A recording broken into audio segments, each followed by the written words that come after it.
doit produire. Shalom, l'Église de Dieu.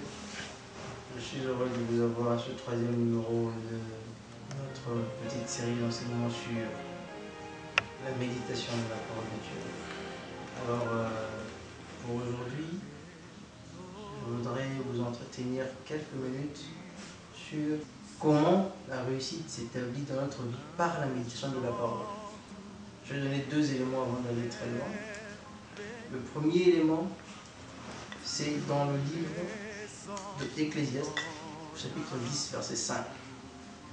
La Bible dit, c'est Dieu qui tient le succès de l'homme. La réussite de l'homme est tenue par Dieu.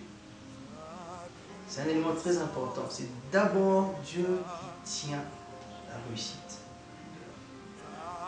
et son succès.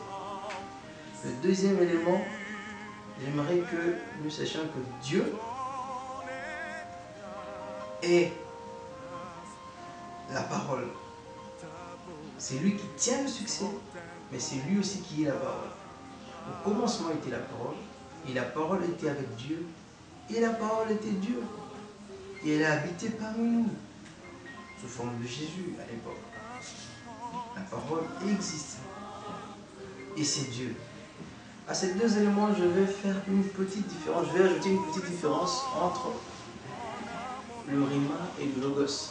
Parce que la parole est traduite en hébreu par deux mots. Le logos et le rima. Le logos, c'est la parole écrite telle qu'elle est écrite, comme une intelligence.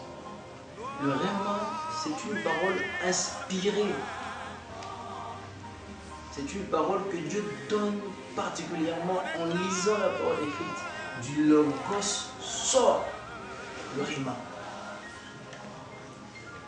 Je vais donner ces différents éléments qui vont nous servir au fur et à mesure qu'on avance. Mais il est aussi important en même temps de tenir compte de la tripartite de l'homme. L'homme a trois parties, il est constitué en trois parties. Corps, esprit et âme. Et dans la profondeur de l'homme, où se trouve même l'homme, que la Bible appelle le cœur de l'homme, que la Bible appelle l'âme de l'homme, c'est là que se trouve la vie de l'homme. C'est là que vous trouvez même l'homme, c'est le noyau de l'homme, c'est ça son cœur, c'est ça son âme. C'est pas l'extérieur que vous voyez. Et la méditation de la parole de Dieu vous permet tout simplement de prendre la parole que vous connaissez et de la descendre jusque dans la vie de l'homme, jusque dans le cœur de l'homme, jusque dans les profondeurs de l'homme. En ce moment-là, cette parole prend vie et procure du succès et de la réussite à l'homme.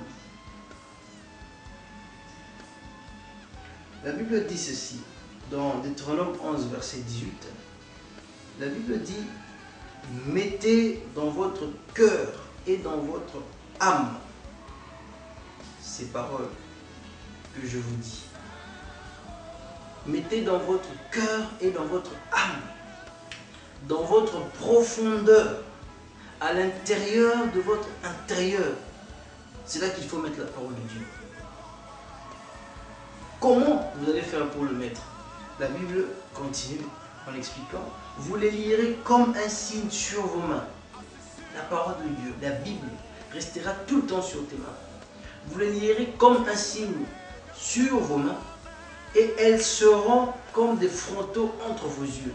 Elles seront comme des frontaux là entre vos yeux. Cela veut dire que vos yeux continueront tout le temps à fixer cette parole qui est comme un signe lié à vos mains. Étudiez la parole de Dieu. Lisez en étudiant en fait. Étudiez la parole de Dieu. Plutôt pas lire, étudiez plutôt. Étudiez la parole de Dieu. Gardez les yeux fixés sur elle. Examinez-la. C'est comme ça que vous êtes en train de mettre la parole de Dieu dans votre âme, dans votre cœur, dans le centre de commandement de la vie de l'homme, où il y a l'ordre à toute forme de vie. Et quand la parole de Dieu descend, arrive dans votre âme, c'est par la méditation que cela se fait. Quand elle arrive, c'est là que l'âme donne l'ordre que cette parole-là s'exécute dans la vie, dans votre vie exactement. Alors regardez que c'est Dieu qui tient le succès. Oh, Dieu est la parole. Par la méditation, Dieu se transmet à ton âme. Il se transmet à ta vie. Par la méditation, la parole que tu as écoutée, qui est dans tes oreilles, qui est au niveau de ton esprit tout simplement, la méditation de la parole de Dieu la fait descendre jusque dans l'âme.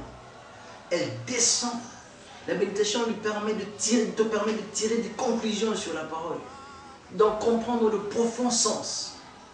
Dans la méditation de la parole, tu reçois le réma de Dieu pour un objectif bien donné à atteindre dans ta vie. Tu reçois une parole inspirée qui vient de la lecture du Logos. Mais quand tu as tellement étudié,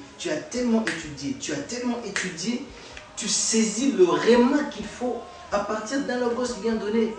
Et cela prend vie en toi. Quand tu saisis le réma prend vie directement en toi. Le réma, c'est la révélation, c'est la communication de Dieu à l'homme.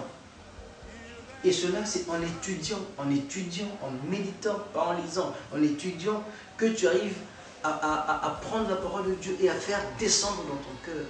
Tu la mets en ce moment dans ton cœur, tu la mets dans ton âme. Or, ton âme, la profondeur de ton être, le noyau de ton être, c'est ça même le centre de la vie. Tout ce qui arrive dessus prend vie. Quand la parole de Dieu arrive dessus, elle prend vie. Quand c'est le mensonge qui arrive dessus, elle prend vie. Or, toi, tu n'es pas en train de méditer le mensonge. Tu médites la parole de Dieu. Tu médites Dieu. C'est Dieu que tu fais entrer dans ta vie. Or, c'est ce Dieu-là qui tient le succès de l'homme. Selon Ecclésiaste 10, verset 5. C'est lui qui tient le succès de l'homme. Et ce Dieu-là repose dans ton cœur. Il vit dans ton cœur. Du coup, le succès s'établit. Tu atteins les objectifs pour lesquels il t'a placé sur la terre. Voilà comment la méditation de la parole de Dieu apporte la réussite dans notre vie. Elle fait descendre dans les profondeurs des profondeurs de notre vie la parole de Dieu. Et la parole prend vie en contact avec l'âme.